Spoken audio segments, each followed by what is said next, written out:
دعا کرتا ہے انسان کہ اللہ ہمیں دنیا اور آخرت کی رسوائی سے بچا لے. آپ اپنے آپ کو قرآن سے جوڑ لیں، اس قرآن کے مطابق عمل کرنے کی کوشش کریں. That's a complete statement. ورنہ بہت سے قرآن سے جڑے ہوئے لوگ ایسے ہیں جو ایک ایٹمز ویٹ کے برابر بھی عزت نہیں رکھتے. ایون لوگ ان کی عزت کی دھجیاں بکھیر دیتے ہیں. The political current scenario is in front of us. عبرت ہے قرآن پڑھنے والوں کے لیے. عبرت. ہر قرآن پڑھنے والے کو عزت نہیں ملتی. قرآن اپنے ہر پڑھنے والے کو عزت نہیں دیتا. وہ قرآن پڑھنے والا جو اس کے مطابق زندگی گزارنا شروع کر دے گا، اللہ اس کو دنیا اور آخرت میں عزت دے گا. اللہ اس کو دنیا اور آخرت کی رسوائی سے بچائے گا. سنن ابن ماجہ میں رسول اللہ صلی اللہ علیہ وسلم کی حدیث آتی ہے، یجیء القرآن یوم القیامت، قیامت کے دن قرآن آئے گا. کیسے آئے گا؟ It's a beautiful wordings. کا رجل شاہب، ایک ہینڈسم انسان کی شکل میں آئے گا. اور رسول اللہ صلی اللہ علیہ وسلم نے یہ امیجری کیوں دی ہے؟ اللہ کے رسول کے الفاظ ہیں نا کہ قرآن آئے گا قیامت کے دن، اتنا کافی تھا. بٹ ہی ایڈڈ دس، یجیء القرآن یوم القیامت، ہی کافی تھا. اس کے بعد آگے بات ہوتی کہ اب قرآن کیا کہے گا. بٹ رسول اللہ ایڈڈ سم تھنگ. جانتے ہیں نا جانتے تھے ہمیں کہ امت کے لوگ کس انکلینیشن پر زیادہ انکلائنڈ ہوں گے.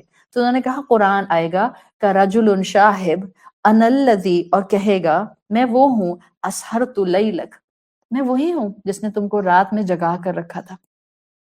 میں ہی تھا جس نے تم کو بھوکا پیاسا رکھا تھا. یہ وہ اللہ کے رسول صلی اللہ علیہ وسلم کے دیے ہوئے انسینٹیوز ہیں جن کو آپ جتنا سنیں گی آپ میں شوق عبادت آ جائے گا. عبادت عادت بن جائے گی. آٹومیٹیکلی فضیلت تہجد آپ کے سامنے آنے لگ جائے گی. جب قرآن کا قاری رات میں قیام میں قرآن پڑھتا ہے، یعنی کہ حافظ کی بات ہے. حافظ میں مختلف کیٹیگریز کے ہوتے ہیں. ایک حافظ وہ ہے جس کو پورا قرآن آتا ہے. ہو سکتا ہے آپ کو صرف سورت بقرہ یاد ہو، آپ بھی حافظ قرآن ہو گئی. ایک طرح سے اپورشن آف قرآن سورت بقرہ حفظ ہے تو آپ بقرہ کی حافظ ہو گئی. ہو سکتا ہے کسی کو صرف اما پارا پورا حفظ ہو تو آپ اما پارا کی جو ہیں وہ حافظ ہو گئی. تو حدیث کا مفہوم آتا ہے کہ جب قرآن کا قاری، کسی کو صرف سورت الاخلاص آتی ہے، اور میں آپ سے کہوں کہ آپ حافظ قرآن ہیں، آپ کہیں نہیں مجھے تو صرف سورت الاخلاص آتی ہے، اور میں آپ سے کہوں کہ ٹھیک ہے کوئی بات نہیں، آپ سورت الاخلاص کی حافظ ہیں. اب اس کے بعد آپ تقریر شروع کر دیں اصل میں دس از شریعہ پرسپیکٹو پراپر ٹرمینالوجی. حافظ کی ٹرم صرف اس پر اپلائی کی جاتی ہے جو کہ پورا قرآن سورت فاتحہ سے سورت الناس تک میمورائز کر چکا ہوتا ہے. سورت اخلاص یاد کرنے والے کو آپ حافظ نہیں کہہ سکتے. Please come out from this mindset. It's a completely rigid mindset. اسلام اتنا خوبصورت دین ہے کہ جس کی خوبصورتی بکھرے بغیر رہ نہیں سکتی تھی. اس وقت 1.75 بلین مسلمان زمین پر موجود ہے. 7.5 ٹوٹل آبادی ہے. 1.75 بلین مسلمان اسلام کی خوبصورتی باہر بکھیر نہیں پا رہا. The reason is our rigidity. The reason is our delusion. The reason that we are ourselves far away from our Rabb. اتنا خوبصورت دین ہے. کسی انسان نے آپ کو بتایا کہ میں تو حافظ قرآن نہیں ہوں، اس کو انسینٹیو دے دیں، اس کو زندہ کر دیں، اس کو کھڑا کر دیں، اس کو ہمت دلا دیں. آپ بھی حافظ قرآن، آپ صرف سورہ فاتحہ کی، یا آپ صرف سورۃ الاخلاص کی، یا آپ صرف سورۃ یاسین کی، یا جو سورت آپ کو آتی ہے آپ اس کی حافظہ ہیں. It will boost that person immediately. اس میں ہمت آئے گی. سوچیں آپ مجھے کہہ دیں آپ کو صرف سورت اخلاص آتی ہے، آپ سورت اخلاص کی حافظ ہیں، میں کہوں گی ٹھیک ہے نیکسٹ ویک میں سورت الناس کی بھی حافظہ ہو جاؤں گی. Can't we give incentive like this to our fellow Muslims? اپنے مسلمانوں کو ہم ایسے نہیں دے سکتے. کفار سے تو بات کرتے ہوئے ہم پولز اپارٹ کھڑے ہو جاتے ہیں کہ شاید ان کا کفر ہمارے اوپر جو ہے وہ کوئی اسپرے کرنا شروع کر دے گا. This is our problem. ہم اسلام کو ویسا سمجھے نہیں جیسا حقیقت میں اسلام ہے. تو قرآن کا قاری رات میں قیام میں نماز پڑھتا ہے، اور رسول اللہ صلی اللہ علیہ وسلم کی حدیث کے مفہوم کے مطابق رات میں تہجد میں قیام میں قرآن پڑھنا. ابھی میں نے اتنی کہانی اس سے پہلے اس لیے سنائی، آپ کو جتنا قرآن آتا ہے. کل میں بتا چکی ہوں کہ جس وقت سورت مزمل نازل ہوئی ہے اس وقت بہت قرآن نہیں موجود تھا. دوسری یا تیسری وہی ہے ہارڈلی جب آدھی رات نصف رات قیام اللیل کا کہہ دیا گیا. آپ کو جتنا بھی قرآن آتا ہے، یہ بھی حدیث آپ کے لیے ہے، جتنا آپ اس کو فیل کریں گی اتنا آپ میں انرجی آئے گی. ہم آدھی سے زیادہ دنیا لوگوں کو ڈرین کرنے کی ماہر ہے، کم ہمت کرنے کی ماہر ہے، ان کو لو موڈ میں لے جانے کی ماہر ہے. آپ تو ایسی نہ ہو، کم سے کم قرآن پڑھنے والے تو کم سے کم ایسے نہ ہو. دوسروں کو ہمت دلائیں، دوسروں کو ان کے پیروں پر کھڑا کریں، دوسروں کو ایسا بنا دیں کہ چند ہی دنوں کے بعد وہ سامنے والا انسان جو بظاہر آپ کو کمزور نظر آیا تھا اب وہ 10 اور لوگوں کو انرجی فلٹر ڈاؤن کر رہا. یہ ہے اسلام. کیسے پھیلا یہ اسلام؟ کہاں سے آیا تھا صحابہ کے اندر اتنا زیادہ اسٹیمنا؟ کہاں سے آتی تھی اسٹرینتھ ان کے اندر؟ کیا چیز تھی جو ان کو اتنا انرجیٹک رکھتی تھی؟ قرآن. The actual mafhum of Quran was going directly into their hearts. Directly ان کے دل میں جاتی تھی. تو آپ اپنے آپ کو بھی اس پوزیشن میں رکھیں. آپ صلی اللہ علیہ وسلم نے کہا کہ جب قرآن کا قاری رات میں قرآن پڑھتا ہے تو دن میں قرآن کو یاد رکھنے میں یعنی اس کی ریٹیننگ پاور بڑھانے میں یہ عمل اس کو فائدہ دیتا ہے. اینڈ اٹس اے پروفاؤنڈ حدیث. ہم اکثر کہتے ہیں وہ چیزیں یاد نہیں رہتی، کہتے ہیں نا تہجد پڑھنا شروع کرتے ہیں آپ کو بہت سی چیزیں یاد رہنے لگ جائیں گی. وَإِذَا لَمْ يَكُنْ بِهِ نَسِيَ. اگر کوئی انسان خاص طور پہ جو مکمل قرآن کا حافظ ہوتا ہے اس کے لیے تو بڑی سکیری حدیث ہے، اس لیے کہ اس کے آخر میں الفاظ آتے ہیں کہ اگر حافظ ہوتے ہوئے وہ تہجد میں، قیام میں، نماز میں اس طرح سے تلاوت قرآن نہیں کرے گا وَإِذَا لَمْ يَكُنْ بِهِ نَسِيَ تو ہوگا یہ کہ وہ آہستہ آہستہ قرآن اس کی میموری میں سے نکل جائے گا. تو ریٹیننگ پاور بڑھانی ہے، آپ کو اپنی سوچ سمجھ کی صلاحیت بڑھانی ہے، آپ کو رب سے محبت بڑھانی ہے، آپ کو برکتیں بڑھانی ہیں، آپ کو محبت کے ٹولز بڑھانے ہیں. تہجد پڑھنا شروع کر دیں. یہ آپ کو خواہشات اور شہوات سے بھی روکنے میں بہت مدد کرتی ہے، بیکاز آپ کو اپنے نفس کو تھامنا آ جاتا ہے. اور نفس کو تھامنا آ جانا یہ آسان نہیں ہوتا، اٹس اے لینتھی پروسیجر. لیکن کوئی دوسرا آپ کے نفس کو نہیں تھام سکتا، یہ بھی فیکٹ ہے. اپنے نفس کو آپ خود تھام سکتے ہیں. تو جہاں یہ آپ کی ذہن کی ریٹیننگ پاور، جس کو آپ آج کی لینگویج میں نیورو پلاسٹسٹی کہتی ہیں، جہاں یہ آپ کی ریٹیننگ پاور بڑھا رہا ہوتا ہے وہاں یہ آپ کو الحمدللہ نفس کو تھامنے میں بھی لے کے جا رہا ہوتا ہے. So it's a package deal. قرآن کے سامنے آئیں اور سورہ سجدہ اللہ کے رسول اس پورے کانسیپٹ کے ساتھ پڑھتے تھے. ان کو تو ایک ایک لفظ گہرائی میں سمجھ آتا تھا نا، تو وہ سونے سے پہلے خود کو بتا کے سوتے تھے رب کے لیے محبت میں، ایکسائٹمنٹ میں، خوف میں مجھے اٹھ کر تہجد پڑھنی ہے. اور جو سورت ملک آپ صلی اللہ علیہ وسلم رات میں سونے سے پہلے پڑھتے تھے اس میں ایک بالکل ڈفرینٹ انڈائریکٹ اینگل ہے، بالکل different indirect angle, but scholars نے ڈیرائیو کر کے رکھا ہے and it has a beautiful connotation. سورت ملک ویسے بھی آپ صلی اللہ علیہ وسلم کی احادیث کے مطابق رات میں پڑھنے کا بہت ریوارڈ ہے. آپ اللہ کے حوالے ہو جاتے ہیں. پھر موت بھی آ گئی تو انشاءاللہ امید ہے کہ اللہ ایمان کی حالت میں ہی اٹھائے گا. یہ نہیں کہ سوتے ہوئے اٹھیں گے اور کانوں میں اگر ہیڈ فون لگا کر اس پر اسپوٹیفائی پر گانے سن رہے تھے تو پھر اللہ معاف کرے اٹھیں گے جب اللہ کے ہاں تو گانے ہی سنتے ہوئے اٹھیں گے، اور پھر آگے کے سین کو مزید ڈپکٹ کرنے کی ہم میں سے کسی کو ضرورت نہیں ہے. تو سورت الملک بیسیکلی پڑھنے کا بہت ریوارڈ ہے، اور اس کا بیسک ریوارڈ جو انسینٹیو دیتا ہے کسی مسلمان کو کہ وہ اپنی روٹین میں سورت الملک پڑھنا شروع کر دے، اٹ گیوز پروٹیکشن فرام عذاب القبر. عذاب القبر سے پروٹیکشن کے لیے سورت الملک پڑھنے کا رسول اللہ صلی اللہ علیہ وسلم نے کہا ہے. اچھی سے اچھی تجوید بھی اگر آپ کی ہے تو آپ کے 10 سے 12 منٹ لگتے ہیں. اور جو لوگ بہت فاسٹ پڑھتے ہیں، بہت فاسٹ قرآن ویسے نہیں پڑھنا چاہیے اس لیے کہ اس میں الفاظ جو ہیں وہ مرج ہو جاتے ہیں، اور جب آپ الفاظ مرج کر دیتی ہیں تو اس کے میننگز پراپر ادا نہیں ہو پاتے. تو جو آپ کی ایک ریگولر اچھی ڈیسنٹ پیس ہے، میکسیمم 10 سے 12 منٹ لگیں گے، بہت ہو گیا تو 8 منٹ لگیں گے. کتنی دیر ہے 8 منٹ؟ اتنے کام دنیا کے کر لیتے ہیں، اتنے لمبے ٹائم کے لیے انجوائمنٹس کر لیتے ہیں. 8 منٹ، 10 منٹ، 12 منٹ کے لیے سورۃ ملک پڑھ سکتے ہیں. تو سونے سے پہلے آپ جہاں سورہ سجدہ اپنی تلاوت کرنے کی ایک پریکٹس کر سکتی ہیں وہاں سورۃ الملک کو بھی آپ انشاءاللہ کوشش سے ایڈ کر سکتی ہیں. اللہ سے دعا مانگنا شروع کر دیں، توفیق مانگیں. کون نہیں چاہتا کہ اس کی برزخ آسان ہو جائے؟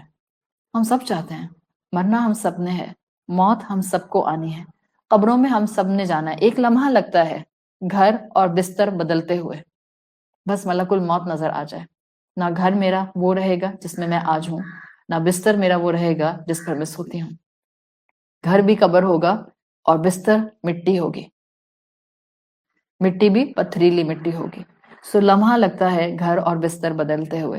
تو اپنے برزخ کو آسان کرنے کے لیے، میں جب بھی انگریزی کی ٹرم سنتی ہوں نا، RIP، رپ، ریسٹ ان پیس، ہمیشہ میرے دماغ میں آتا ہے کہ ریسٹ ان پیس اگر ہو سکتا ہے نا تو وہ اس انسان کے لیے ہو سکتا ہے کہ جو سورۃ الملک کو ہر رات سونے سے پہلے اس کانسیپٹ کے ساتھ پڑھتا تھا کہ اللہ میری برزخ کو آسان کر دینا، جنت کی کھڑکی کھول دینا، کسی قسم کی اس کے اندر کوئی ہیٹ نہ ہو، کسی قسم کی ڈسکمفرٹ نہ ہو، کوئی وارم اس کے اندر نہ ہو۔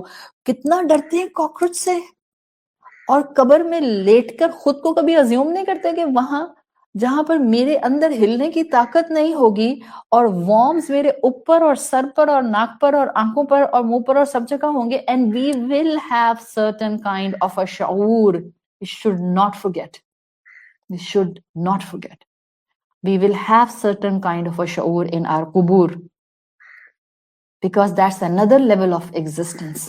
ہاں کیسا شعور ہوگا وہ ہم نہیں ڈیفائن کر سکتے، لیکن کسی نہ کسی کیپیسٹی کا شعور ہوگا۔ تو عذاب قبر سے بچنے کے لیے سورۃ الملک آپ صلی اللہ علیہ وسلم نے کہا ہے، اور اس میں انشاءاللہ انسان اگر ریگولیرٹی سے پڑھے گا تو اللہ کے رسول کی حدیث کے مفہوم کے مطابق اس کو اللہ عذاب قبر سے محفوظ رکھے گا، اور اللہ ہم سب کو عذاب قبر سے اور ہر طرح کے برے سزا اور ہر طرح کے برے امپیکٹ سے عالم برزخ میں محفوظ رکھے۔ سورۃ ملک کی جو آیت آتی ہے جس کے لیے انڈائریکٹ لنک اسکالرز بتاتے ہیں کہ اس میں قیام اللیل کا جو کانسیپٹ ہے وہ آتی ہے، ان الذین یخشون ربہم بالغیب، ویری اسٹرانگ آیا، very strong, but it has a connotation of قیام اللیل۔ ابھی بتاتی ہوں آپ کو، لہم مغفرۃ واجر کریم، ان الذین یخشون ربہم بالغیب، وہ جو تنہائی میں اپنے رب کو، وہ جو غیب میں اپنے رب کو یاد کر کے اس کا خشیت اختیار کرتے ہیں، تنہائی میں رب کا خوف رکھتے ہیں، تہجد کی خاموشی میں آنسو بہاتے ہیں، تہجد کی تنہائی میں رب کے سامنے گناہوں پر روتے ہیں، تہجد کی خاموشی اور تنہائی میں اپنی ضروریات اور خواہشات کا اظہار اپنے رب کے سامنے آنسوؤں کے سمندر کے ساتھ کرتے ہیں، اور تہجد کی خاموشی میں بہنے والے جو آنسو ہوتے ہیں وہ اللہ کو راضی کر لیتے ہیں۔ آپ کو کوئی چیز ڈیسپریشن کے ساتھ چاہیے، مانگیں تہجد میں، روئیں تہجد میں، گڑ گڑائیں تہجد میں، وہاں کوئی ریا کا ڈر نہیں ہوتا، کون دیکھ رہا ہے کون نہیں دیکھ رہا۔ اور یہی چیز سورۃ ملک میں کہی ہے، ان الذین یخشون ربہم بالغیب، وہ بالکل غیب میں، اکیلے میں، تنہائی میں اپنے رب کا خوف رکھتے ہیں۔ اور ہماری زندگیوں میں کوئی ایک نیکی ایسی ہونی چاہیے، ضرور ہونی چاہیے، جو انسانوں کے سامنے نہ آئے، کوئی ایک نیکی۔ آپ ایک سے زیادہ کر لیتے ہیں الحمدللہ بٹوین یو اینڈ یور رب، لیکن منیمم ایک نیکی ایسی اڈاپٹ کریں۔ اب وہ آپ نیکی کیا ہو وہ آپ سوچیں، ضروری نہیں ہے ہر چیز جو ہے وہ ٹیچر سے پوچھی جائے، ٹیچر آپ بتا دیں وہ کون سی نیکی ہو، آپ خود ڈیسائیڈ کریں، کیونکہ وہ نیکی وہ ہوگی جس کو آپ آج سے شروع کر کے ارادہ کریں گی مجھے اپنی آخری سانس تک یہ نیکی کرنی ہے۔ This will be just between you and your رب، This will be just between me and my رب، بس خود ڈیسائیڈ کریں کیا ہوگی۔ ایک نیکی ایسی ہونی چاہیے جو انسانوں کے سامنے نہ آئے، صرف اللہ کے سامنے ہو، اور ریا سے ہم بچ جائیں، اور اللہ تعالیٰ تنہائی کی عبادتوں کو، چھپی ہوئی نیکیوں کو پسند فرماتے ہیں۔ ان الذین یخشون ربہم بالغیب میں اللہ نے ان بندوں کو اپریشیٹ کیا ہے جو تنہائی میں اللہ کے فرما بردار ہوتے ہیں، جب اللہ کے علاوہ ان کو کوئی نہیں دیکھ رہا ہوتا، صرف اللہ کی محبت ان کو گناہوں سے بچاتی ہے، اللہ کا خوف ان کی تنہائی کو پیور رکھتا ہے، عبادت کو چھپ کر کرتے ہیں۔ ایسے نہیں تہجد کا الارم لگاتے کہ سارا گھر اٹھ کر بیٹھ جائے، نہ اٹھیں تو آپ نہ اٹھیں، ایسے نہیں الارم لگاتے کہ آپ کے ساتھ لیٹا ہوا آپ کا شوہر بھی اٹھ کر بیٹھ جائے حالانکہ اس نے نماز نہیں پڑھنی. آپ کی اصل میں اتنی مومنہ بیوی ہوں کہ میں چاہتی ہوں کہ میرے شوہر بھی میرے ساتھ جنت میں جائیں, تو میں الارم جان بوجھ کر اتنا بڑا لگاتی ہوں کہ میرے ساتھ ساتھ وہ بھی اٹھ جائیں. ڈونٹ ڈو دس حماقت ایٹ آل. آپ نے اٹھنا ہے, آپ اٹھیں, اور اگر آپ چاہتی ہیں کہ آپ کے شوہر تہجد پڑھیں تو پھر رب کے سامنے گڑ گڑائیں, ان سے دعا کریں, اللہ سے مانگیں, اللہ میرے شوہر کو بھی عبادت کی توفیق دے دے, اس لیے کہ مجھے اپنے شوہر کا ساتھ ریفائنڈ فارم میں جنت میں چاہیے. تو تہجد کی عبادت لوگوں کی نظروں سے چھپی ہوتی ہے, ریا کا ڈر نہیں ہوتا, اور یہ آپ کا نفاق ختم کرتی ہے. ہمیں سے کوئی ایسا نہیں ہے جو یہ کہے کہ مجھ میں نفاق نہیں ہے. ہمیں نہیں پتہ چلتا کب ہم میں نفاق آ جاتا ہے. نفاق کو کم کرنے والی, نفاق کو ختم کرنے والی تہجد کی نماز ہوتی ہے. یاد رکھیں, منافق کون ہوتا ہے؟ منافق تنہائی میں نیکی نہیں کر سکتا, اس کو اعلان کر کے نیکی کرنی ہوتی ہے. منافق تنہائی میں خوب گناہ کرتا ہے, and he does not care. جبکہ مومن جو اس کے مقابلے پر ہوتا ہے, مومن کے سیکرٹس بھی بہترین ہوتے ہیں, جو دنیا کو نہیں پتا ہوتے, اللہ اور اس کے درمیان ہوتے ہیں, وہ بھی بہترین عبادت کے اینگل سے ہوتے ہیں. اپنی نیکیوں کو مومن لوگوں سے چھپا لیتا ہے. آخر وہ آپ حدیث رسول اللہ صلی اللہ علیہ وسلم کی پڑھتے ہیں کہ روز محشر رب کے عرش میں جن کو جگہ دی جائے گی, ان میں ایک بڑی کیٹیگری وہ ہوگی رجل ذکر اللہ خالی, بس وہ لوگ جو تنہائی میں اللہ کے سامنے بس روتے رہتے تھے, کانسٹنٹلی اپنے گناہوں کا سوچ کر روتے رہتے تھے. ففادت عیناہ, آنکھیں آنسوؤں سے بھری رہتی تھیں. روئے ہوئے انسان کی آنکھوں سے آپ پہچان سکتے ہیں کہ یہ انسان رویا ہوا ہے. آپ کے سامنے آپ کی بہن آتی ہے اور آپ کو لگ رہا ہے کہ یہ روئی ہوئی ہیں, آپ کو ان پہ پیار نہیں آئے گا؟ بالکل آئے گا. چاہے آپ ان سے پوچھتی ہیں یا نہیں پوچھتی, یا پوچھنے کی پوزیشن میں نہیں ہیں, بٹ آپ کسی کی آنکھیں دیکھ کر پہچان جاتے ہیں کہ یہ روئی ہوئی ہیں, آپ کو پیار آ جاتا ہے ان پہ. تو جو رب کے راستے میں چل رہا ہے, گناہوں کو چھوڑ رہا ہے, پچھلے گناہوں پر معافی مانگ رہا ہے, ان گناہوں پر معافی مانگتے ہوئے اس کو ریگریٹ بار بار ہٹ کرتا ہے, اور وہ روتا ہے, تنہائی میں روتا ہے, کیا خیال ہے آپ کا رب کو اس پر پیار نہیں آتا ہوگا؟ کمپلیٹلی امپاسبل, ممکن نہیں ہے. اللہ کو بہت پیار آتا ہے. اللہ ان آنکھوں کی کیفیت, اس دل کی کیفیت, ایک ایک جذبے کی کیفیت, آپ کے ایک ایک فائبر کی کیفیت جانتا ہے. اس کو معلوم ہے کہ آپ کے ایمان کی کیفیت اس بہتے ہوئے آنسوؤں کے ساتھ کیا ہوتی ہے.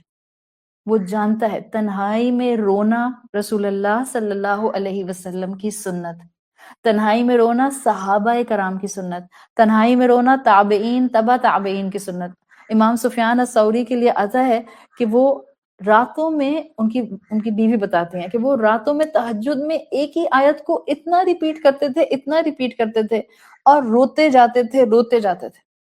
کوئی بڑا لمبا چوڑا قرآن نہیں پڑھتے تھے, بٹ ان کا فوکس ہوتا تھا کہ بس جو غلطیاں ہو رہی ہیں اللہ معاف کر دے. دن بھر میں کتنی غلطیاں ہم سے ہوتی ہیں, کتنی غلطیاں ہوتی ہیں شاید جن کو ہم غلطی بھی نہیں سمجھ رہے ہوتے. کیسے ہو سکتا ہے کہ میں اگلی فجر پڑھنے سے پہلے اپنی پچھلے پورے 24 گھنٹے کی جو سلیٹ ہے اس کو کلین نہ کر لوں؟ معافی تو مانگ لیں اس سے, تاکہ نیا چیپٹر شروع کریں تو اس کے اندر کوئی بلیک انک سمجھ ہوئی نہ ہو, میرے گناہوں کی کلیئرٹی ہو, صفحہ صاف ہو, بالکل کلیئرٹی کے ساتھ میں اللہ کے راستے پر بڑھوں. اللہ کی پریزنس کو جب تک آپ محسوس نہیں کریں گے اپنے بہت قریب, جب تک اللہ کی محبت آپ کے لیے اوور پاورنگ نہیں ہوگی, جب تک آپ کو اللہ کے عطا کیے ہوئے معجزے اپنے آس پاس کانسٹنٹلی نظر نہیں آئیں گے, جب تک اللہ کے ساتھ آپ کی ایموشنل بانڈنگ نہیں ہوگی, آپ عبادات میں پرخلوص نہیں ہو سکیں گے. اور اگر ہم عبادات میں پرخلوص نہیں ہوں گے تو حقیقت ہے ہم مارا ماری کی عبادت کر رہے ہوں. ہمیں نہیں پتا کس کی عبادت قبول ہوگی اور کس کی نہیں ہوگی, لیکن ہم اتنا ضرور جانتے ہیں کہ دو عبادت کرنے والے ہیں, ایک روتے دھوتے کرتا ہے اور ایک دل و جان سے کرتا ہے, مسکراتے ہوئے کرتا ہے, کریونگ کے ساتھ کرتا ہے, ایموشنل اٹیچمنٹ کے ساتھ کرتا ہے. تو اس کی عبادت پر تو رشک کرنا چاہیے. اس کے لیے اپنی نیند کو توڑ کر اٹھنا صرف اس لیے آسان ہے کہ اس کا رب اس وقت اپنے عرش سے دنیا کے آسمان پر موجود ہے. How can I miss this opportunity? Hare opportunity دنیا کی گریب کرنے کی کوشش کرتے ہیں. جو دنیا کی اپرچونٹی گریب نہیں کرتا ہم کہتے ہیں بے وقوف، احمق. اتنی بڑی اپرچونٹی مل رہی تھی، مس کر دی، پاگل، what ever we can say ہم کہتے ہیں. اور وہ رب جو پہلے آسمان دنیا پر آ کر ندا لگاتا ہے، ہم سب غٹ غافل سو رہے ہوتے ہیں اور کوئی ایک دوسرے کو یہ محبت سے نہیں کہتا ہائے کتنی بڑی اپرچونٹی مس ہو گئی. اپنی پسند کے برانڈ کے سیل 70% پر آپ سے اپنی پسند کا سوٹ مس ہو جاتا ہے تو 6 دن تک منہ لٹکا رہتا ہے عورتوں کا، جیسے پتہ نہیں کیا مس ہو گیا، جنت الفردوس کا ٹکٹ مس ہو گیا شاید، یا جنت الفردوس میں جو اسکائی اسکریپر کھڑا ہے اس کا پینٹ ہاؤس کا جو تھا اونرشپ وہ مس ہو گئی. اٹس لائک بالکل کریزی عورتوں کی طرح عورتوں کا حال ہو رہا ہوتا ہے. جب نیا کلیکشن آتا ہے تو جو حشر ہوتا ہے دکانوں کا، سیل ہو، نیا کلیکشن آئے، نیا والیوم آئے، دس از اس for the world, for this materialistic world. اور جو اتنی بڑی اپرچونٹی مس ہوتی ہے ہر رات ایوری نائٹ. اور آپ کو اور مجھے نہیں پتا باقی کتنی راتیں رہ گئی ہیں ہمارے پاس اس دنیا میں زندہ رہنے کے لیے. ایک بھی ہے کہ نہیں ہے؟ آج رات دیکھیں گے بھی کہ نہیں دیکھیں گے؟ کوئی فکر نہیں، کوئی طمعن نہیں، کوئی خوفن نہیں، کوئی قرۃ اعین کی تلاش نہیں، نتھنگ. جھنجھوڑیں اپنے آپ کو اور جگائیں خود کو، اور جو سن رہا ہے وہ اپنے آپ کو جگائے. میں یہ نہیں کہہ رہی کہ آپ باقیوں کو جا کر سب کو جو ہے ریٹل کرنا شروع کر دیں. تہجد کی اہمیت بتاؤں گی آپ سب کو جا کے، آپ کو اور مجھے سمجھ آ جائے automatically it will filter down. آپ کے بچے نہیں دیکھیں گے کہ میری ماں کے اٹھنا بیٹھنا کیا ہے، میری ماں کس وقت اٹھتی ہے، میری ماں کی آنکھیں کس وقت سوجی ہوتی ہیں، اور بچوں کو پتہ نہیں چلتا کہ رو کر سوجی ہوئی ہیں کہ اماں جو ہیں وہ اس وقت نیند کی کمی کی وجہ سے ایسی ہو رہی ہیں. سب آبزرو کرتے ہیں. جو آپ اپنے عمل سے سکھائیں گی. میرا ایمان ہے چاہے ہمارے بچے اس وقت اس پیٹرن پر نہیں بھی چل رہے جہاں ہم چلانا چاہ رہے ہیں، لیکن whatever they are observing within you اور through you, it will not go into waste. They will follow you. لکھ لیں کہیں پر، ultimately when they will reach to your age they will follow you. Whatever you are today they will be tomorrow. اللہ کے ساتھ آج emotional bond اپنا مضبوط کر لیں، آپ کی اولاد کا ایموشنل بانڈ وقت کے ساتھ ساتھ اللہ رب العزت اور اسلام کے ساتھ بننے لگ جائے گا. فیل دا پریزنس آف اللہ سبحانہ و تعالیٰ. Start feeling the presence of Allah. وہ میرے دن بھر کے کاموں میں کتنے معجزے کرتا ہے، میں تو ہل کر ایک کام نہیں کر سکتی. ہم یہ کلاس اٹینڈ کر سکتے ہیں؟ اللہ کی مدد کے بغیر کر نہیں سکتے، ممکن نہیں ہے. اللہ معیہ، وہ تو ہر وقت میرے ساتھ ہوتا ہے، اور معیہ فل سپورٹ میں میرے ساتھ ہوتا ہے. اللہ شاہدی، وہ تو فل میری وٹنس ہے، مجھے کانسٹینٹلی دیکھ رہا ہوتا ہے میں کیا کر رہی ہوں، میں کیا بول رہی ہوں، میں کیا لکھ رہی ہوں، میں کہاں جا رہی ہوں، میں اپنے ہاتھوں سے کیا کر رہی ہوں، میں اپنے کانوں سے کیا سن رہی ہوں. اللہ شاہدی، میرا وٹنس ہے اللہ. اللہ ناظری الیک، وہ مجھے ایک لمحے کے لیے بھی چھوڑتا نہیں ہے، کانسٹینٹلی میں اس کی آبزرویشن کے انڈر ہوتی ہوں. اللہ از واچنگ می کانسٹینٹلی حتی وجدت حلاوتی. یہ 3 کیفیات اپنے ساتھ لے کر چلیں زندگی میں. اللہ معیہ، اللہ میرے ساتھ ہے ود فل سپورٹ. اللہ شاہدی، اللہ میرا وٹنس ہے جو کچھ میں کرتی ہوں. اللہ ناظری الیک، اللہ مجھے کانسٹینٹلی دیکھتا ہے جہاں کہیں بھی جیسا بھی عمل میں کر رہی ہوتی ہوں. حتی وجدت حلاوتی، یہ کیفیت میری رہتی ہے یہاں تک کہ مجھے سویٹنس آف ایمان، اللہ کی پریزنس، وہ ڈیوائن پریزنس اپنے بہت قریب محسوس ہونے لگ جاتی ہے. اور یہ وہ کیفیت ہوتی ہے جو آپ کو پھر تہجد کے لیے خود ہی اٹھاتی ہے. چاہے آپ 2 رکعت پڑھنے کے لیے اٹھیں، چاہے آپ دونوں رکعت میں صرف سورۃ الاخلاص پڑھیں، but it does not matter. It does not matter. Just make a connection with your Rabb. Just start loving him. Just start giving him your best. پھر دیکھیں وہ آپ کے اوپر دنیا میں بھی اجر کے دروازے کیسے کھولتا ہے. اللہ تعالیٰ ہمارے لیے اس عبادت کی اہمیت کو سمجھنا اور اس کی فضیلت کو سمجھنا آسان بنا دے. اللہ ہمیں 5 وقت کی فرض نماز کا بھی عادی بنا دے، اور اللہ ہمیں تہجد کا بھی عادی بنا دے. اللہ ہمیں اپنے والدین کے لیے اور ہماری اولادوں کو ہمارے لیے بہترین صدقہ جاریہ بنا دے.